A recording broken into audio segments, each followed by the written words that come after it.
usually becomes I'm like, okay, this is going to become a problem sale.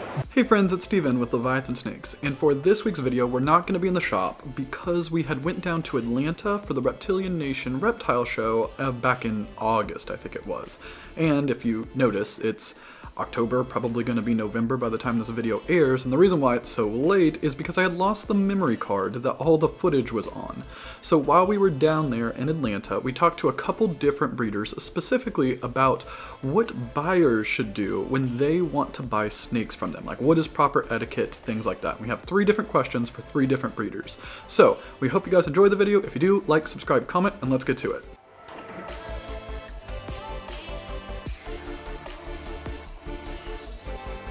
Okay, so one thing a person probably should do, or I would do if I was purchasing an animal or a nicer animal, is I would ask the pairing on the animal, so I have the exact pairing, because we are finding out that there are a lot of snakes that things are hidden in them, and then guys are making these pairings and you're having like a phantom show up and making a white snake and you're trying to figure it out. So if you know the pairing, that's a very smart way to start about it. If I was going to buy a snake, I'd go up, I want to look at it, ask the pairing maybe.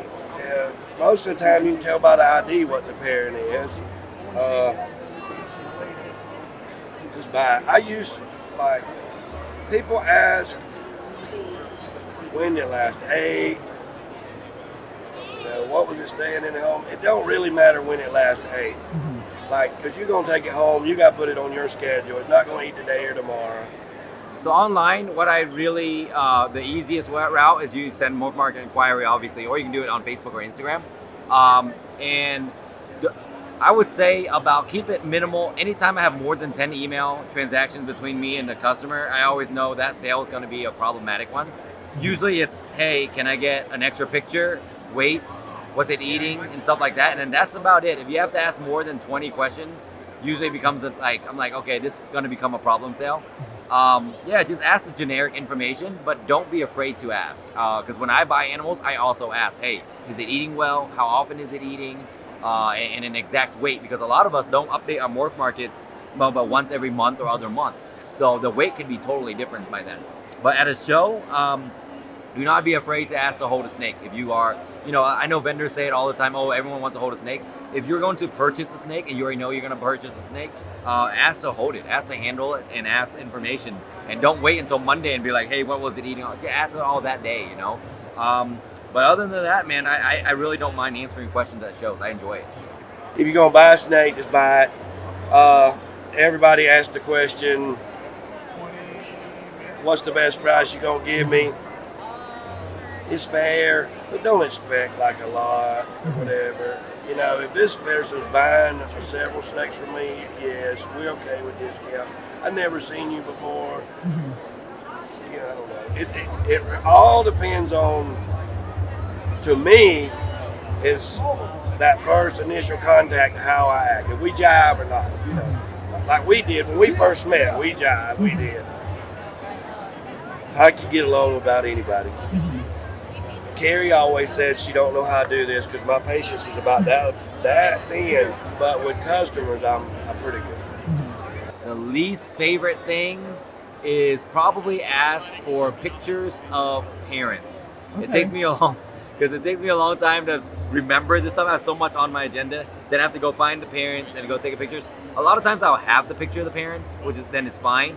But then sometimes I might not even own the parents or the mom or the dad anymore, but I might have sold them by then or something like that. That might be the least favorite thing, just because of it's tedious to do that. But again, as long as the animals that I show represent the genes well, then I don't feel like you need to see the parents, because I never ask for parent pictures. But that's my thing that I don't like. But again, that's just a personal thing. So I guess purchasing a snake. So what I would expect on purchasing a snake, so if I was to call someone up and say, hey, I want to buy your stranger clown, right? Okay, so the guy when we would talk about it for a few minutes, I would ask my questions or whatever. I would probably offer, whatever I could as a down payment for sure, because you want to try and be sincere as you can on the animal. And then try to shorten your payment plans with these guys as short as you possibly can. I know some of these guys, you need to lengthen a few things out, and that's totally cool. But a lot of these animals they sell faster than you think. And even though they're $10,000 or $12,000, they may not be around for 2 weeks, but then a month later they're gone. So, you know, if you sell it in a month, but you had to wait 3 months on a payment plan, why would you really want to wait that 3 months? So a lot of that stuff is decisions we make amongst customers, repeat customers, friends, and things like that.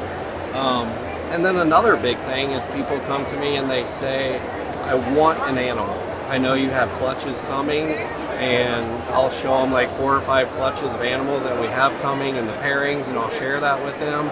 And they'll say, okay, I guaranteed I want an acid clown out of that. And you know, and at the end of the day, yes, I may take them serious that they want an acid clown out of it. But if a guy is serious about that these days, you pretty much probably ought to get out your checkbook, you know, and throw out $100 minimum, you know, even if it's a 10K snake. Give the guy $100 in good faith. If it's not hatched, and say, hey, I'm going to do it. Because no matter what, if you walk away, you're losing your $100. So I think that's a big thing right now, because I have a lot of people saying, I want, and I don't really get the deposits up front that I feel like we probably should. And it just saves a lot of confusion, because if you found something in that 3-month time, you may end up go buy it, and then when it's hatched and say, hey Josh, sorry buddy, I found one 30 days ago. Well, you know, I kind of was planning on you buying that animal. So that's just one thing. It's kind of, you know, I think a lot of us guys deal with, and a lot of people don't see that part of it. You can tell when they're not ready for a snake. Like, I don't want to send a snake home with somebody that I know is going to die and it's not going to make it. Like, I'm trying to tell them what we need, proper care, this, that, and other, and they're like, out one ear and out the other. Like, I backed up and just decided, like, to push the sale away. So I go with people, like, not on the spot, like Diaz, but I could, like, push it away and, like, maybe we don't need to do this right now or something. Or I can send you to Bob's table. So I would not sell like a $5,000 snake to someone that's asking a lot of husbandry questions, because I feel like that's really sketchy for you to pay $5,000 and then you have to ask me like, hey, what temperature should I keep it at, or does it need to go in a 5 or 10 gallon tank? I would probably suggest other animals, but I'm not going to let you buy a $5,000-$10,000 animal and put it, you know, as your first pet, because that's risky business. Plus, I love that animal obviously enough to put it for $10,000. I'm not gonna let you put it in a 10-gallon tank with three lamps and stuff like that, you know, and put his life at risk. So just really that part. You know, really, I don't even like to sell animals to anyone that doesn't have a setup already. So that would be like the key thing for me. Like if someone says, I still need a setup, I'll send them over to Tristan to get a setup. Then they can come buy a snake from me. Thank you guys so much for watching. We really enjoyed making this video, though I am very sorry that it took like 3 months to actually get out versus when we first recorded it. So if you guys enjoyed it, please like, comment, subscribe, as well as head over to Bob, Josh, and Michael's social media platforms and show them some support. We really appreciate you, and we will see you next time.